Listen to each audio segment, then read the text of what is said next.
Hello and जय हिंद, welcome back to your own channel. और आपने लगातार इस चैनल को प्यार दिया है, बट रिक्वेस्ट ये है कि आपके लिए एक्सक्लूसिव कंटेंट बन रहा है।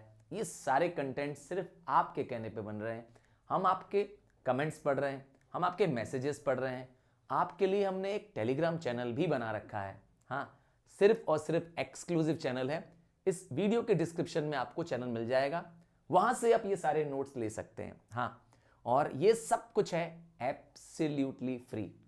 तो नोट्स मिल जाएगा, पर आपकी जिम्मेदारी यहां से शुरू होती है। हमारी मदद करिए, अपने फ्रेंड्स, क्लासमेट्स को प्लीज प्लीज प्लीज शेयर करिए अगर कंटेंट अच्छा लगता है। हाँ, क्योंकि हम स्पेशली आपके लिए वीडियो बना रहे हैं, ऑन डिमांड बना रहे हैं। तो चलिए स्टार्ट करते हैं आज हिस्ट्री का अगला चैप्टर, इजराइल पैलेस्टीनियन कन्फ्लिक्ट। तो आप तो जानते ही हैं कि इजराइल शुरू से ही विवादों में रहा है। हाँ, इजराइल का फॉर्मेशन एक बड़ा अनोखा कह सकते हैं कंसेप्ट रहा है कि एक ऐसा देश जहां पे सिर्फ ज्यूज रहेंगे। तो ये कैसे हुआ और क्या घटना घटी, कैसे फॉर्म हुआ, इस पे बड़ा आज भी मैंने कहा इस पे चिंतन चल रहा है, आज भी इस पे विवाद चल रहा है। एंड नहीं हुआ ये कॉन्फ्लिक्ट। तो वर्ल्ड वॉर वन चल रहा था और वर्ल्ड वॉर वन में इंग्लैंड को इजराइलीज की जरूरत पड़ रही थी, ज्यूज लोगों की जरूरत पड़ी थी। तो उन्होंने ज्यूज को सपोर्ट किया था वर्ल्ड वॉर वन में। हाँ, उनसे सपोर्ट लेने के लिए उन्हें वचन दिया था कि हम आपको मदद करेंगे। और यहां ब्रिटेन को अरब लोगों की भी जरूरत थी ताकि उनके पास वॉर में क्या हो, सपोर्ट हो। तो वर्ल्ड वॉर वन में ऑटोमन एम्पायर पूरी तरह से बिखर चुका था। हाँ, ऑटोमन एम्पायर जिसको टर्किश एम्पायर कह रहे हैं, जो एक बहुत बड़ी टेरिटरी को बिलोंग करता है। ठीक है, तो वर्ल्ड वॉर वन के बाद जब वर्ल्ड वॉर वन खत्म हुआ तो अरब इस ऑटोमन एम्पायर से अलग होना चाहता है। अरब की कंट्रीज के लोग जो अरब नागरिक हैं, हाँ आपने देखा होगा व्हाइट रंग का वो पहनते हैं, है ना, आप देखे होंगे, वो है अरब्स। तो अरब वाले क्या चाहते थे, वो चाहते थे कि हम ऑटोमन एम्पायर से अलग हो जाएं और अपना एक अलग क्या कराएं, यूनाइटेड अरब स्टेट्स बनाएं, एक सेपरेट स्टेट बनाना चाहते थे और पैन अरब आइडेंटिटी से पहचाने जाए, मतलब पूरे जगह क्या हो, एक जैसे अरब नागरिक हो, ऐसी वो प्लेस बनाना चाहते थे। बट ऐसा संभव इसलिए नहीं हो पा रहा था क्योंकि जो ऑटोमन एम्पायर था वो अलग अलग पार्ट्स में डिवाइडेड था और हर जगह अलग कॉलोनियल रूल्स चल रहे थे। तो कहीं ब्रिटेन का रूल चल रहा था, तो कहीं फ्रांस का रूल चल रहा था, और सबसे बड़ा मेजर पावर था कौन, ब्रिटेन। मदद तो लेनी है किससे, ब्रिटेन से। ठीक है, तो ये तो हो गया ऑटोमन एम्पायर के बारे में। अब आता है जियोनिज्म। ये जियोनिज्म क्या है, एक तरह का हेट्रेड फॉर ज्यूज। हाँ, दुनिया में ज्यूज धर्म के लोग जो होते हैं, वहां जो ज्यूज का पालन करते हैं, उन्हें बहुत नफरत मिली। क्यों, पता है कि नहीं?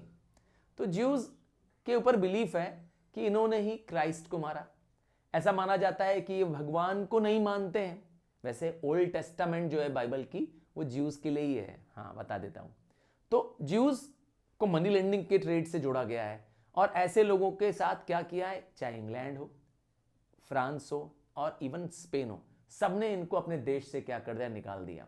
तो ज्यूज को कोई देश नहीं मिल रहा था जहां वो अपना क्या कर सके, अपनी अपनी जैसे होमलैंड कहें, मदरलैंड कहें, ऐसा नहीं था। ज्यूज के साथ नफरत की इंतहा तो जर्मनी ने की। जर्मनी ने इनके लिए जेनोसाइड किया, मतलब चुन चुन करके ज्यूज को क्या किया, अपनी कंट्री में मरवा दिया। हाँ, 6 लाख से ज्यादा ज्यूज वर्ल्ड वॉर वन के दौरान, वर्ल्ड वॉर सेकंड के दौरान तो ज्यूज को मार दिए गए। तो ज्यूज को बचने का एक ही रास्ता कि वह अपने घर में जाएं जो इन सारे देशों से निकाले गए हैं। हाँ, बहुत नफरत करती थी पूरी दुनिया ज्यूज से। तो एक मूवमेंट शुरू हुआ, नाम था Zionism, a movement for the reestablishment and development and protection of Jews nation. तो ज्यूज धर्म को बचाने के लिए, ज्यूज नेशन को प्रोटेक्ट करने के लिए, एंटी सिमेंटिक बिहेवियर को दूर करने के लिए, एंटी सिमेंटिक मतलब बिहेवियर अगेंस्ट दी या racial discrimination against the Jews, सब जगह हो रहा था। मैंने कहा इंग्लैंड में भी हुआ, फ्रांस में हुआ, स्पेन में हुआ, और जर्मनी ने तो अति कर दी। जर्मनी ने तो इनके साथ एकदम अत्याचार। हाँ, मैं बात कर रहा हूं एडॉल्फ हिटलर की। लाखों लोगों को उन्होंने गैस चैम्बर में, कॉन्सेंट्रेशन चैम्बर्स में भेज करके क्या कर दिया, खत्म कर दिया। बच्चों तक को नहीं छोड़ा। अब आप सोच लीजिए कितनी नफरत करते हैं लोग ज्यूज से, और यही ज्यूज को एक अपना अलग देश बनाना था। इन ज्यूज को अब दुनिया से बचना था और अपना एक अलग देश बनाना था। नाम देना था इजराइल। ठीक है, और ये बनाने की शुरुआत, इसको बनाने की शुरुआत, जियोनिज्म को बनाने की शुरुआत एक ऑर्गेनाइजेशन ने शुरू की 1897 में। इसके लीडर कौन थे? Theodor Herzl and later led by the Chaim Weizmann. ये दोनों ज्यूज लीडर हैं। इन्होंने जियोनिज्म की शुरुआत की, अर्थात ज्यूज स्टेट को बनाने के लिए, ज्यू लोगों के लिए एक अपना होमलैंड बनाने की एक शुरुआत की। नाम था जियोनिज्म। क्योंकि पूरी दुनिया में चल रहा था एंटीसेमिटिज्म, मतलब ज्यूज के खिलाफ पूरी दुनिया में हर देश ज्यूज को क्या कर रहा था? नापसंद कर रहा था। अब ये एक नेशनलिस्ट मूवमेंट था, एक देश प्रेम का मूवमेंट था, और देश क्या बनाना है। देश अभी है नहीं कहीं मैप में, याद रखिएगा, वर्ल्ड मैप में इजराइल नाम का कोई देश है नहीं। और ये बनाने की शुरुआत 1897 से शुरू, एक मूवमेंट था, एक आंदोलन था। और इस आंदोलन का मकसद था, पैलेस्टीन एक देश का नाम है, पैलेस्टीन एक देश का नाम है जहां पर हमें अपना क्या करना है? इजराइल बनाना है। और इसके लीडर्स मैंने आपको बता दिए। तो 19th सेंचुरी और 20th सेंचुरी में इस मूवमेंट में एक कहते हैं ना, इस मूवमेंट में एक मोमेंटम आया, और ये धीरे धीरे क्या होने लगा? इन रिस्पॉन्स टू एंटीसेमेटिक मूवमेंट क्या होने लगा? और जितने जूइश थे वो सब इकट्ठे होने लगे। तो हर देश, दुनिया के हर अलग अलग देशों से सताए गए ज्यूज क्या होने लगे? अब एकजुट होने लगे, एकत्रित होने लगे, और उन्होंने क्या किया? पूरी ताकत लगा दी एक नया देश बनाने के लिए। हाँ, कैसे बनेगा आइए समझाते हैं। अब आता है एक वर्ल्ड वॉर 1 का इंपैक्ट, जिसमें ब्रिटेन क्या करता है? डबल चाल चलता है। ब्रिटेन की शुरू से आदत रही है, एक क्या बोले हिंदी शब्द दोगला वर्ड, दोनों चाल चलेगा। कैसे सर? अभी दोनों बताता हूं आपको। तो ब्रिटेन वर्ल्ड वॉर 1 में जीतना चाहता है ना। जर्मनी उसका पक्का दुश्मन है, और उसको मदद के लिए किससे मदद लेनी है? अरब से भी मदद लेनी है, हाँ, मुस्लिम ट्राइब से भी लेनी है, और किन से मदद लेनी है? उनको इजराइलों से भी मदद लेनी है। मतलब दो अलग अलग कम्युनिटीज हैं, दोनों से मदद लेनी है। देखिए क्या करेंगे। तो हुसैन मैकमहोन करस्पॉन्डेंस, देखिए क्या हुआ। ब्रिटिश ने क्या किया? देखिए कितनी चालाकी करी। ब्रिटिश ने प्रॉमिस किया शरीफ हुसैन ऑफ मक्का। ये कौन है? धर्म गुरु है, याद रखिएगा। मक्का क्या है? The most religious place of Muslims. मुसलमानों का कह सकते हैं सबसे बड़ा जो धर्म की स्थान है वो मक्का है ना। To support the independence of Arab, उनको यकीन दिलाया, ब्रिटेन ने उनको यकीन दिलाया कि मैं आपको अरब से आजादी दिला दूंगा, बस शर्त एक है, आप हमें मदद करिए ऑटोमन एम्पायर के खिलाफ। वर्ल्ड वॉर 1 में ऑटोमन एम्पायर जर्मनी के साथ था और ब्रिटेन अलग था। तो ऑटोमन एम्पायर को हराने के लिए आप मुझे मदद करिए और हम आपको क्या करेंगे? इंडिपेंडेंस दिलवा देंगे। ठीक है। और इससे अरब ने क्या किया? ठीक है भाई, जब ब्रिटेन बोल रहा है तो ठीक है। सारे अरब के लोग क्या हो गए? तय कर लिया कि हम लोग मदद करेंगे ब्रिटेन की। पता है क्या हुआ? ब्रिटेन ने जीत भी लिया वर्ल्ड वॉर, उन्होंने टर्की को भी जीत लिया, और टर्की में जो शरीफ्स होते हैं, जो टर्की में जो हेड्स होते हैं, जिसको खलीफ कहते हैं, उसको ही डिस्प्लेस कर दिया। तो जो कहा उससे उल्टा किया, धोखा दे दिया। जानते हैं जितने भी मुस्लिम्स थे, अरब्स थे, वो उनके खिलाफ हो गए। उन्होंने शुरू किया था खिलाफत मूवमेंट। अब अगला देखिए एग्रीमेंट क्या है। तो स्काइप्स पिकॉट एग्रीमेंट, ये दो लीडर्स का नाम है, स्काइप्स और पिकॉट, अभी बताऊंगा। तो स्काइप्स पिकॉट एग्रीमेंट एक सीक्रेट ट्रीटी थी जिसमें ग्रेट ब्रिटेन और फ्रांस ने ट्रीटी साइन की थी। फ्रांस और ब्रिटेन, वैसे तो ये एक दूसरे के दुश्मन देश हैं, इन्होंने 100 ईयर वॉर्स भी लड़े एक दूसरे के खिलाफ। हाँ, 100 साल का युद्ध लड़ा है फ्रांस और ब्रिटेन, पर उसके बावजूद भी इन दो एकजुट हो गए और एक सीक्रेट ट्रीटी साइन किया 1916 में। याद रखिएगा वर्ल्ड वॉर 1 चल रहा है। वर्ल्ड वॉर 1 1914 में शुरू हुआ था, 1918 में खत्म हुआ था। इस बीच में 1916 में दोनों के बीच में सीक्रेट ट्रीटी साइन हुई, जिसमें उन्होंने डिसाइड किया कि ऑटोमन एम्पायर को हम डिवाइड कर देंगे। ऑटोमन एम्पायर जो कि मुस्लिम बेसिकली इस्लाम का एम्पायर है, जिसमें सबसे, वैसे दुनिया का सबसे लॉन्गेस्ट, ध्यान से सुनिएगा, सबसे लॉन्गेस्ट लास्टिंग एंड सबसे बड़ा एम्पायर कौन था? Ottoman empire. ये इस्लाम का, मुसलमान धर्मों का एम्पायर, बहुत बड़े रीजन में फैला हुआ है। इसमें एशिया की काफ़ी कंट्रीज़ हैं, हाँ एशिया की काफ़ी कंट्रीज़ हैं, अफ्रीका की काफ़ी कंट्रीज़ हैं, एंड इवन यूरोप की काफ़ी कंट्रीज़ हैं। इन बड़े एरिया में है, रीजन अराउंड द मेडिटेरियन सी है ये एम्पायर, बहुत बड़ा एम्पायर है। तो दोनों ने सीक्रेटली प्लान कर लिया, दोनों देशों ने सीक्रेटली प्लान कर दिया कि इसको क्या करेंगे, वर्ल्ड वॉर के बाद ऑटोमन एम्पायर को क्या कर देंगे, तोड़ देंगे, इसकी जो एकजुटता है उसको तोड़ देंगे, और बस यहीं से ऑटोमन एम्पायर वीक हो जाएगा। और एग्रीमेंट साइन हुआ दोनों के बीच में, और इस एग्रीमेंट को साइन करने के लिए दो लीडर्स थे, सर मार्क स्काइज, मैंने कहा था स्काइज, तो सर मार्क स्काइज के नाम से स्काइज हो गया, और दूसरे क्या थे, फ्रैंकियोस जॉर्ज पिकॉट, और दूसरे क्या होते, पिकॉट, तो इसीलिए नाम हो गया स्काइज पिकॉट एग्रीमेंट। समझ में आया? तो ये सीक्रेट एग्रीमेंट है ब्रिटेन और फ्रांस के बीच में, जिसका मकसद है ऑटोमन टेरिटरीज को डिवाइड कर देना, जो इतना बड़ा एम्पायर है, दुनिया का सबसे लॉन्गेस्ट लास्टिंग एम्पायर भी है, हाँ, इसको तोड़ना है ताकि ये क्या रहे, आपस में लड़ते रहें। ठीक है, तो इनको स्फीयर ऑफ इन्फ्लुएंस में बांटना है, मतलब कुछ रीजन्स ब्रिटेन संभालेगा, कुछ रीजन फ्रांस संभालेगा। ऐसा क्यों? ताकि दोबारा उठ ना सके। अब कौन सा रीजन ले लेंगे इन लोग? देखिए, इस एग्रीमेंट में ब्रिटेन ने डिसाइड किया था कि हम पहले तो अरब की मदद करेंगे, याद रखिएगा, ऑटोमन एम्पायर के ही लोग हैं अरब्स, तो इनको अपने पक्ष में कर लिया कि ठीक है हम तुम्हारी मदद करेंगे, तुमको आजादी दिलवा देंगे ऑटोमन एम्पायर से, पर अभी सेना में हमारी मदद करो, वर्ल्ड वॉर में हमारी मदद करो। और they divided the Turkish, Turkish मतलब वही ऑटोमन एम्पायर को उन्हें डिवाइड किया। ऑटोमन एम्पायर में कौन कौन सी कंट्रीज आती हैं? सीरिया आती है, ईरान आती है, लेबनान आता है, और पैलेस्टीन आता है। चार बड़े देश आ रहे हैं, ये बड़े देश हैं, ये सब किसके पार्ट हैं? ऑटोमन एम्पायर के पार्ट हैं। तो इनको अब डिवाइड कर देंगे, जैसे फ्रांस को दे दिया जाएगा क्या? फ्रांस को दे दिया जाएगा लेबनान और इनडायरेक्ट कंट्रोल ऑफ सीरिया। तो लेबनान और सीरिया को, ये दोनों मुस्लिम मतलब ऑटोमन कंट्रीज हैं, इन दोनों को क्या दिया जाएगा? फ्रांस के कंट्रोल में जाएगा, फ्रांस के स्फीयर ऑफ इन्फ्लुएंस में आ जाएगा। जबकि ब्रिटेन को क्या दे दिया जाएगा? ब्रिटेन को दे दिया जाएगा इराक और पर्शियन गल्फ, इराक वाला रीजन, हाँ, ईरान इराक वाले में इराक वाला रीजन और पर्शियन गल्फ। जबकि पैलेस्टीन को क्या कर दिया जाएगा? कह दिया जाएगा कि ये इंटरनेशनल कंट्रोल में रहेगा, मतलब वर्ल्ड कम्युनिटी इसे कंट्रोल करेगी, मतलब ब्रिटेन, फ्रांस, यूएसए, ये सब मिलके क्या करेंगे? पैलेस्टीन को कंट्रोल करेंगे। याद रखिएगा, ये पूरा पार्ट किसका है? पूरा पार्ट है ऑटोमन एम्पायर का। अब इस पैलेस्टीन में ही ज्यूज लोग क्या करेंगे? पहुंच जाएंगे। सारे ज्यूज जो दुनिया भर के ज्यूज थे वो धीरे धीरे, सर पैलेस्टीन में ही क्यों? तो पैलेस्टीन में एक प्लेस है, नाम है जेरूसलम, जो कि ज्यूज के लिए सबसे पवित्र जगह है। ज्यूज के जो सबसे पवित्र जगह है वो है जेरूसलम, तो वहां चले जाएंगे। पहले से वहां मौजूद थे कुछ, पर उनके साथ बहुत अत्याचार होता था पैलेस्टीन में, हाँ, ज्यूज लोगों के साथ बहुत अत्याचार होता था, वहां उनको बहुत मारा पीटा जाता था, और अपने ही जो कह सकते हैं धर्म की जो जगह है, जहां उनका एक तरह से कहें मंदिर है उनका, वहां जाने पे उन पे बहुत अत्याचार होता था, फाइन लगाया जाता था, बहुत टैक्स वसूलते थे पैलेस्टीन के लोग। तो अब ज्यूज ने तय किया कि इसी को क्या करेंगे, इस ज्यूज लोगों ने तय किया कि इसी पैलेस्टीन में कब्जा बनाएंगे अपना। अब कैसे मिला, क्या हुआ, आगे कहानी समझते हैं।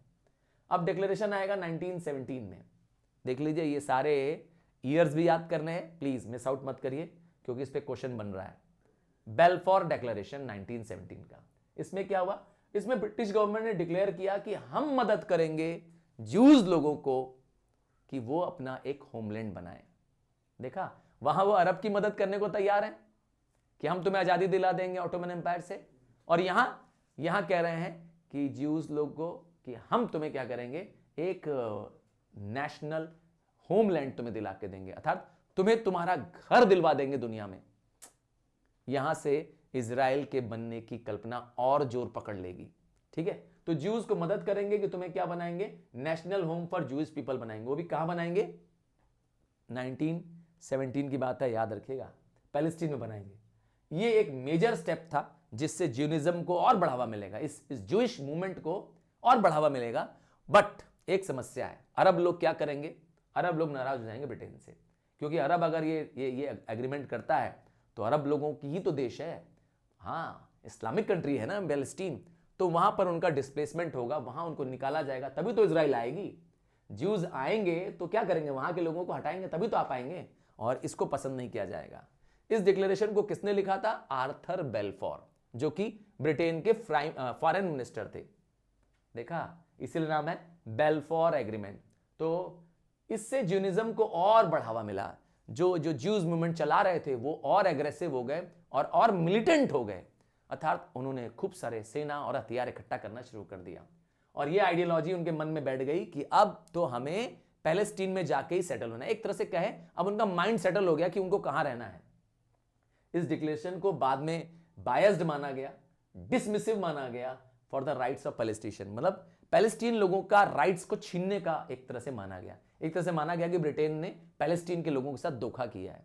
हाँ, वैसे भी पैलेस्टीन को इंटरनेशनल कंट्रोल में छोड़ दिया गया था, तो अब उनके साथ तो धोखा हो रहा है क्योंकि उनकी लैंड पर ज्यूज लोग कब्जा करने जा रहे हैं। और it led the ground work for displacement, और यहीं से डिसाइड हो जाएगा कि अब ज्यूज लोग जाकर के धीरे धीरे धीरे वहां पे क्या करेंगे, कब्जा करेंगे। उनको सपोर्ट कौन कर रहा है? ब्रिटेन। हाँ, ब्रिटेन खुद सपोर्ट कर रहा है उनको, और धीरे धीरे जूइश स्टेट बनने लगा है। एक दिन में नहीं बनेगा, धीरे धीरे उन लोग टेरिटरी ऑक्यूपाई करेंगे आसपास के रीजन को जहां पे जेरूसलम है। और this declaration was taken as a justification of establishment of Israel in 1948 and finally 1948 में इजराइल वहां स्थापित कर दिया जाएगा, पहला जूइश कंट्री इजराइल। आज तो आप जानते ही हैं कि आज वर्ल्ड पावर के रूप में इजराइल को जाना जाता है। अमेरिका भी उसके सामने थर थर कांपता है। जिसके भी खिलाफ खड़े हो जाता है इजराइल, जिस भी देश के खिलाफ, अपने दुश्मन को तब तक छोड़ता नहीं है जब तक पूरा बदला नहीं ले लेता है। अभी रिसेंट भी आपको पता चला होगा कि इजराइल के कुछ नागरिकों को गाजा के लोगों ने और कुछ हमास के लोगों ने, नाम सुना होगा ना, इन ये टेररिस्ट ग्रुप्स है ना, इन लोगों ने क्या किया था, इजराइल के नागरिकों को उठा लिया था, किडनैप कर लिया था। क्या हुआ पता है कि नहीं है? चुन चुन करके एक एक को खत्म कर दिया। और जो कंट्रीज इनको सपोर्ट कर रही थी, चाहे वो सीरिया हो, चाहे लेबनान हो, चाहे गाजा हो, सबको अटैक किया, बोला नहीं छोड़ेंगे। अब आप समझ लीजिए कितना डेंजरस कंट्री है इजराइल। इस समय वर्ल्ड में इजराइल के आगे कोई नहीं, कुछ नहीं, कोई और कुछ नहीं। सिर्फ इनके अंदर जुनून है क्या, अपनी जूइश ट्राइब को बचाए रखने का। अब सोच लीजिए चारों तरफ से इजराइल जो है, जो कि जूस कंट्री है, चारों तरफ मुस्लिम कंट्रीज हैं उनकी। अब वर्ल्ड मैप में देखिएगा चारों तरफ मुस्लिम कंट्रीज है, पर कोई भी उनका कोई बाल भी बाका नहीं कर पा रहा है, कुछ नहीं। हाँ, परेशान जरूर करते हैं, आए दिन उन पर अटैक कर देते हैं, आए दिन कोई ना कोई इजराइल पर अटैक कर देगा, कभी पैलेस्टीन की तरफ से, कभी वेस्ट बैंक की तरफ से, कभी गाजा की तरफ से, कहीं ना कहीं से इजराइल पर अटैक होता रहेगा। इजराइल उसका जवाब मुंह तोड़ देता है। हाँ, मुंह तोड़ मतलब सच में खत्म। आइए थोड़ा सा आगे समझते हैं। अब यहीं से शुरू होने लगेगा इजराइल अरब वॉर्स, क्योंकि इजराइल ने अपने आप को एक इंडिपेंडेंट देश घोषित कर दिया है 1948 में। पैलेस्टीन के ही लैंड को कब्जा कर लिया है और एक इंडिपेंडेंट देश बन चुका है। और यहां से शुरू होगा पहला अरब इजरायली वॉर। ठीक है, इस कॉन्फ्लिक्ट की शुरुआत जब होगी तो अरब नहीं चाहते थे कि इजराइल रूल करे पैलेस्टीन पे, और हमारे ही पैलेस्टीनी लोगों को क्या कर दिया गया है, देश से बेदखल कर दिया गया है। तो this conflict begin after the UN proposed partitioning of Palestine into Jewish. देखा, यूएन ने भी क्या कर दिया, क्योंकि यूएन में मेजर रोल किसका है आपको पता ही है, ब्रिटेन का है ही, फ्रांस का है ही, अमेरिका का है ही। तो ये सब पहले से ही सपोर्ट कर रहे थे इजराइल को, तो इन्होंने सपोर्ट किया और क्या डिसाइड किया, क्योंकि Palestine was an international territory, याद करिए इंटरनेशनल टेरिटरी, तो इसीलिए क्या कर दिया, इसके लैंड को डिवाइड कर दिया और किसको दे दिया, इजराइल को दे दिया। और ये बात अरब को पसंद नहीं आई, नहीं, अरब बोले नहीं, और जेरूसलम को एक इंटरनेशनल सिटी घोषित कर दिया। इसका मतलब है जेरूसलम अब किसके अंडर में नहीं रहेगी, न तो अब पैलेस्टीन के अंडर में रहेगी और न इजराइल के, ये एक इंटरनेशनल सिटी रहेगी। ठीक है, और जूइश कम्युनिटी को एक्सेप्ट कर दिया। जूइश कम्युनिटी ने यूएन प्लान को मान लिया, बोला ठीक है, पैलेस्टीन की जमीन को क्या कर दिया गया, डिवाइड कर दिया गया और कुछ हिस्सा दे दिया गया किसको, यूनाइटेड ज्यूज को। पर अरब लोगों ने इससे मानने से मना कर दिया। अरब ने कहा हम ये नहीं मानेंगे, हम यूनाइटेड नेशन का ये फैसला नहीं मानेंगे, और नतीजा उन्होंने अटैक कर दिया। वॉर हुआ, और वॉर किसके बीच में, अरब के बीच में, मतलब अरब लोगों ने क्या किया, अटैक कर दिया इजराइल में 1948 में। क्या होगा जानते हैं, क्या लगता है, मुंह की खाएंगे सब, क्या मुंह की खाएंगे, तुड़ैया होगी अच्छे से। आइए देखिए क्या होने वाला है। हाँ, इजराइल एक बहुत ही घातक देश है। तो इजराइल ने बहुत बुरी तरह से क्या कर दिया, अरब कंट्रीज को हरा दिया, जिसमें Egypt, Jordan, Syria, Lebanon, Iraq, सब इस्लामिक कंट्रीज एक साथ हो गए। उसके बाद भी बुरी तरह से हार गया इजराइल से। इजराइल न सिर्फ जीता बल्कि उसने जो टेरिटरीज यूएन ने बताई थी उसके अलावा भी टेरिटरीज जीत ली, उसके आसपास की टेरिटरीज भी सब जीत ली, अपने कंट्रोल में ले लिया। जितना यूएन ने कहा था उससे ज्यादा टेरिटरी उसने कब्जे में ले ली। और इसकी वजह से क्या होने लगा, जो पैलेस्टीन के लोगों थे वहां पर, जो पहले से रह रहे थे, जिनकी वो ओरिजिनल लैंड थी, उनको उन्होंने क्या कर दिया, रेफ्यूजीज बना दिया। तो लाखों लोग, लाखों पैलेस्टीन नागरिक, लाखों अरब नागरिक, मुसलमान नागरिकों को क्या करना पड़ा, अपना ही देश छोड़ के जाना पड़ा। उनको अपने ही देश में रेफ्यूजी के रूप में रहना पड़ा और लंबे समय तक ये रेफ्यूजी सोल्यूशन समस्या बनी रही। इवन आज भी समस्या, मैं बता दूं। हाँ, छोटा सा देश है, याद रखिएगा, इजराइल। अभी दिखाऊंगा, मैप में दिखा दूंगा। अब आता है इसी बीच क्या होगा, स्विज क्राइसिस। अब आप पहले समझिए कि स्विज कैनाल है कहां और क्यों इसके लिए इतनी लड़ाई हो रही है। स्विज कैनाल एक कैनाल है, एक छोटा सा कैनाल है जो कनेक्ट करता है किसको, इंडियन ओशन को और मेडिटेरियन सी को। यहां से आप अटलांटिक ओशन में पहुंच सकते हैं, अटलांटिक ओशन में पहुंच सकते हैं। एक छोटा सा नैरो सा क्या है, एक कैनाल है जो इंडियन ओशन के होते हुए रेड सी से मेडिटेरियन सी और मेडिटेरियन सी से, सोचिए लंदन से अगर हमें जाना हो मुंबई तो 11,600 किलोमीटर लगेगा अगर हम स्विस कैनाल का यूज करेंगे। तो सोचिए अगर स्विस कैनाल बंद हो जाए तो क्या होगा।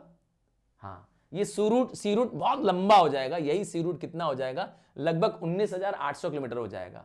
तो अप्रोक्सीमेटली 8,000 किलोमीटर ज्यादा ट्रेवल करना पड़ेगा, ज्यादा समय लगेगा, ज्यादा फ्यूल कॉस्ट लगेगी, इंटरनेशनल एक्सपोर्ट्स महंगे हो जाएंगे। सोच लीजिए, इंग्लैंड तो बर्बाद ही हो जाएगा। अब समझ में आया, ब्रिटेन तो बर्बाद हो जाएगा। और यही होगा यहां के, अब ये किसके कंट्रोल में है, इजिप्ट के कंट्रोल में। किसके, इजिप्ट के कंट्रोल में। स्विस कैनाल इजिप्ट की टेरिटरी में आता है। हाँ, इजिप्ट एक छोटा सा कंट्री है ना। तो इजिप्ट के प्रेसिडेंट गमाल अब्दुल नसार, क्या नाम है प्रेसिडेंट का, गमाल अब्दुल नसार, इसने इसको कंट्रोल कर लिया। कहा ये अब हमारा कैनाल है तो हम इसको नेशनलाइज करते हैं। अब इसका रास्ता उन्होंने बंद कर दिया। क्या कर दिया, सी रूट रोक दिया, जिसकी वजह से ब्रिटेन और फ्रांस को भयंकर नुकसान हुआ। दोनों इजिप्ट से नाराज हो गए और उन्होंने तय किया कि हम क्या करेंगे, इससे इस कैनाल को खुलवा के रहेंगे, यहां इस पे कब्जा कर लेंगे।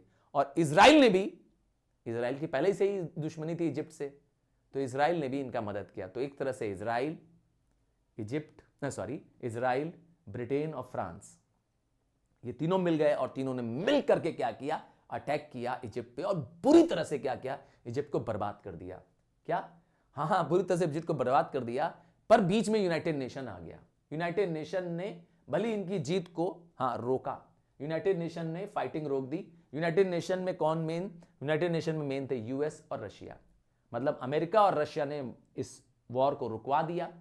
और क्या किया, भली जीत फ्रांस की हो रही थी, ब्रिटेन की हो रही थी, बट फिर भी क्या किया, वॉर रुका दिया। और नसार को क्या फायदा मिला, नसार जो कि प्रेसिडेंट नसार ऑफ इजिप्ट थे, उनको एक हीरो के रूप में देखा गया। अरब कंट्रीज में वो एक हीरो के रूप में छा गया। क्यों भाई, क्योंकि हमने क्या किया, इस रास्ते को बंद करके दुनिया के बिजनेस को, ट्रेड को क्या करना, कंट्रोल करने की कोशिश की। यही उनका मकसद था। प्रेसिडेंट ऑफ इजिप्ट का मकसद था कि हम ट्रेड वॉर में क्या करें, कूद जाएं और वर्ल्ड ट्रेड का एक बड़ा हिस्सा गेन करें। इसीलिए उन्होंने ऐसा किया था, उस स्विस कैनाल को बंद कर दिया। तो एक तरह से क्या हो गया, अब्दुल नसार अरब कंट्रीज में हीरो बन गए, और जबकि इजराइल को फायदा भी मिला इससे। हाँ, इजराइल का भी फायदा हुआ, क्योंकि इजराइल ने काफी सारी टेरिटरीज भी कब्जे में कर ली जो इजिप्ट के अंडर में थी। हाँ, इजिप्ट की ही टेरिटरीज को कुछ और कब्जा कर लिया। तो इजराइल हर हाल में फायदे में हो रहा है, उसकी टेरिटरीज और बढ़ती जा रही है। अब आएगा 6 डेज वॉर। नाम में ही सब काम छुपा हुआ है। 6 डे मतलब कितना वॉर चलेगा, 6 दिन चलेगा। नाम ही 6 दिन। हाँ, 5 जून से लेकर के 10 जून, सिर्फ 6 दिन। कब, 1967। नाम है 6 डे वॉर। एक्चुअली ये 3rd अरब इजराइल वॉर है। कौन सा, तीसरा। अरब और इजराइल के बीच में ये तीसरा युद्ध है। देखिए क्या होने वाला है इस युद्ध में। इस युद्ध से पहले इजराइल कितना पिद्दी सा देश दिख रहा है आपको। देखिए ये जो मैश बना हुआ है ये इजराइल है, और ये देखिए इजिप्ट का बड़ा सा हिस्सा है। अब युद्ध के बाद देखिए क्या होने वाला है। हाँ, आप समझ गए, इजराइल ने इजिप्ट के भी बहुत बड़ी टेरिटरी को कब्जा कर लिया। इसमें वेस्ट बैंक को भी कब्जा कर लिया। देख लीजिए, ये वेस्ट बैंक आता है, इसको कब्जा कर लिया। यहां कर लिया सिनाई पेनिनसुला, इसको कहते हैं सिनाई पेनिनसुला। क्या नाम है इसका, ये जो आप देख रहे हैं इसका नाम है सिनाई पेनिनसुला। इन सबको इजराइल ने कब्जा कर लिया। गाजा को कब्जा कर लिया, यहां पे गाजा है। छोटी सी प्लेस है गाजा, इसको भी कब्जा कर लिया। तो एक तरह से इजराइल ने बड़े लैंड एरिया को कवर कर लिया इस 6 डे वॉर में, 6 दिन में ही युद्ध जीत लिया। तो क्या नाम है, मैंने कहा इस थर्ड अरब इजराइल वॉर है, सबसे छोटा वॉर है, सिर्फ 6 दिन का वॉर है। क्यों हुआ वॉर, हुआ क्यों? तो वॉर इसलिए हुआ क्योंकि इजराइल परेशान था, इजराइल परेशान था, उस पर आए दिन अटैक होते थे। ठीक है, इजराइल पर आए दिन कौन अटैक करते थे? पैलेस्टीन वाले अटैक करते थे। मैंने दिखाया आपको कि इजराइल एक छोटी सी कंट्री है ना, इजराइल एक छोटी सी कंट्री है और इस पर अटैक कौन कर रहा है? ये पैलेस्टीनियन कर रहे हैं। यहां से आसपास पे, यहां से इन पे अटैक हो रहा है। यहां से पानी का भी क्राइसिस है उनके लिए, वाटर क्राइसिस है, बॉर्डर क्लैशेस है। और जो इजिप्ट है उसने अपनी सेना यहाँ रखी हुई है इसके बॉर्डर में, यहां पूरी तरफ सेना भरी हुई है। यहां पे इजिप्ट ने अपनी सेना भर रखी है इजराइल के खिलाफ। तो एक तरह से वो परेशान था, टोटल क्या था, ट्रैप्ड था। कौन? इजराइल। और इजराइल ने 6 दिन में क्या हुआ, 6 दिन में समस्या का सॉल्व कर दिया। तो इजराइल इजिप्ट अरब वॉर में, अरब में बता दिया कौन करना आएगा, इजिप्ट, सीरिया, जॉर्डन, सब बुरी तरह से हार जाएंगे। वॉर क्यों हुआ मैंने बता दिया, वॉर पानी की वजह से था, बॉर्डर क्लैशेस की वजह था, और इजिप्ट ने अपनी बहुत सारी फोर्सेस लगा रखी थी, सेना लगा रखी थी। रिजल्ट मैंने कहा डिसिसिव वेव, भयंकर तरीके से इजराइल की जीत हो जाएगी और अरब बुरी तरह से हार जाएंगे। और इवन ईस्ट जेरूशलम भी, जो पहले ओल्ड सिटी ऑफ जेरूशलम कहलाता था, वो अभी अब किसके अंडर में चला जाएगा? इजराइल के पास चला जाएगा। इजराइल और क्या क्या जीत लेगा? वेस्ट बैंक जीत लेगा, गाजा जीत लेगा, सिनाई पेनिनसुला जीत लेगा और गोलन हाइट्स। ये सारे बड़े बड़े रीजन्स हैं जो इससे पहले इजराइल के अंडर में नहीं थे, सब इजराइल के पास चले जाएंगे। सब रीजन इजराइल के पास चला जाएगा।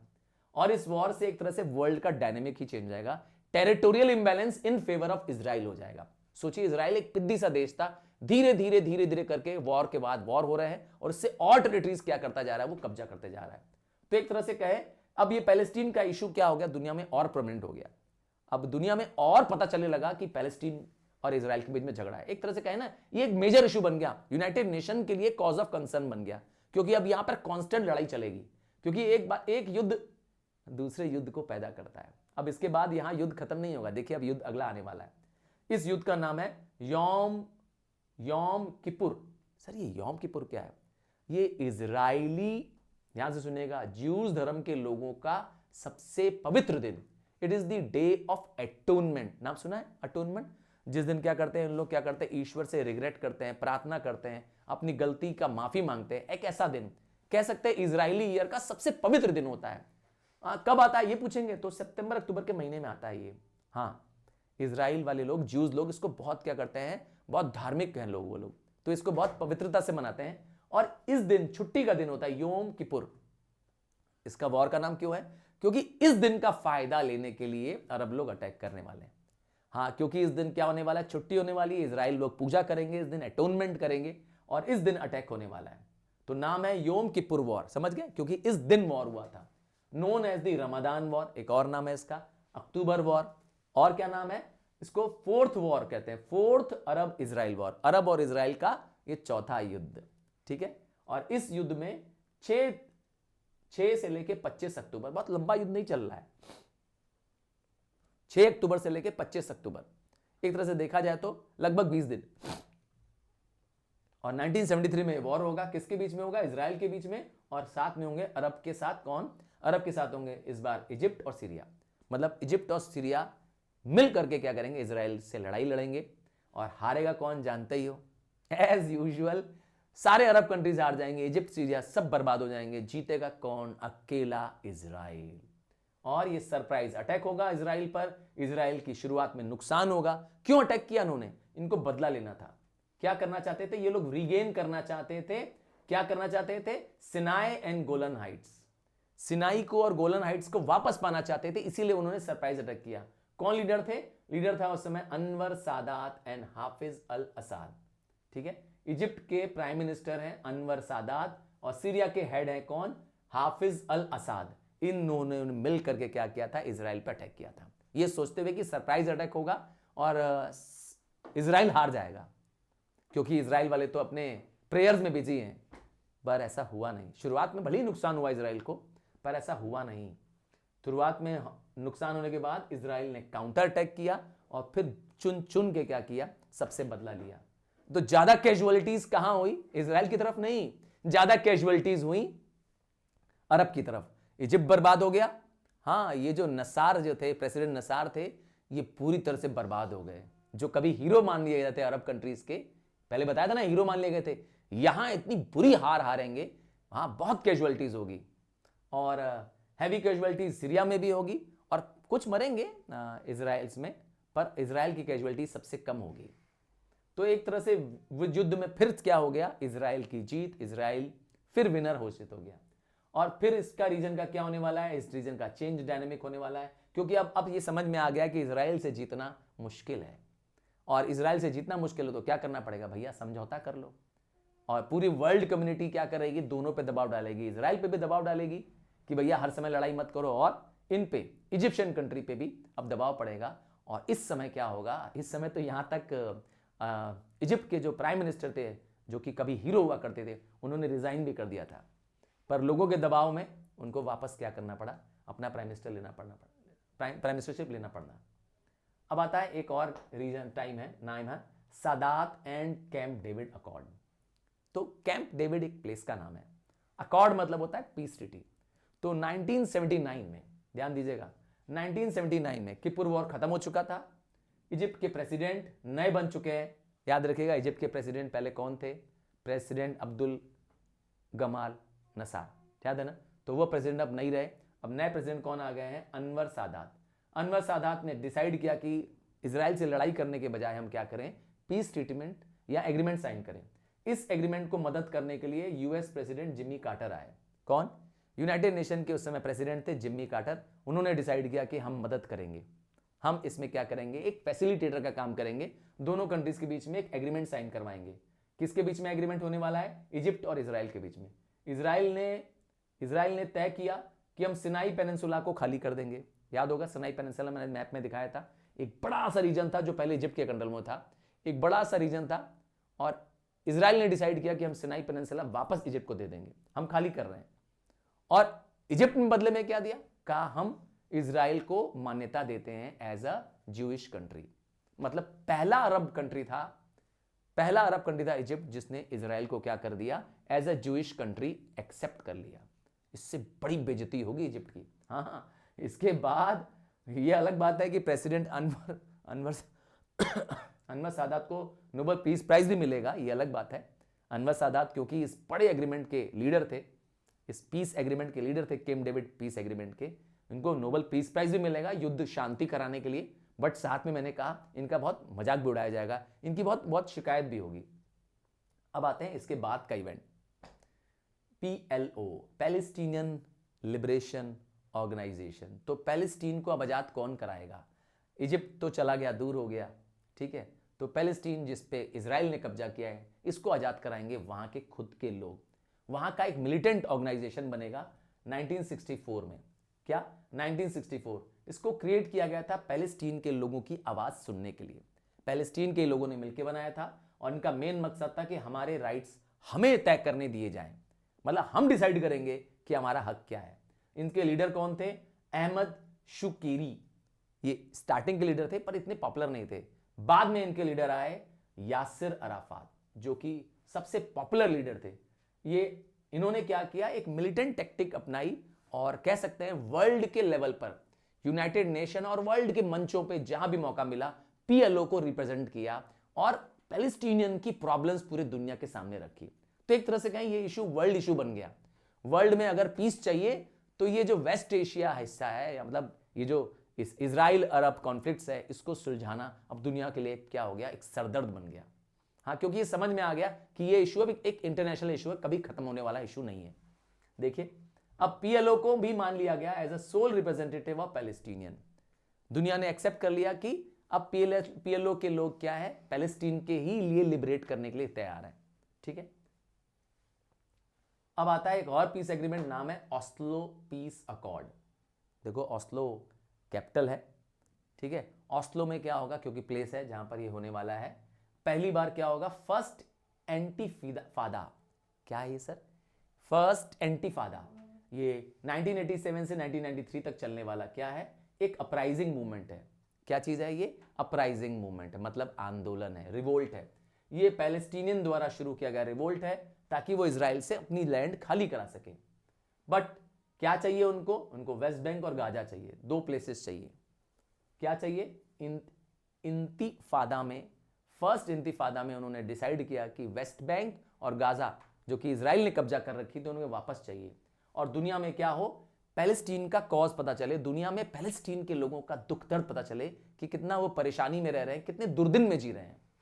और 1990 में आते आते इजराइल और पैलेस्टीन के लीडरशिप दोनों एग्रीमेंट कर लेते हैं। हाँ, कौन कौन?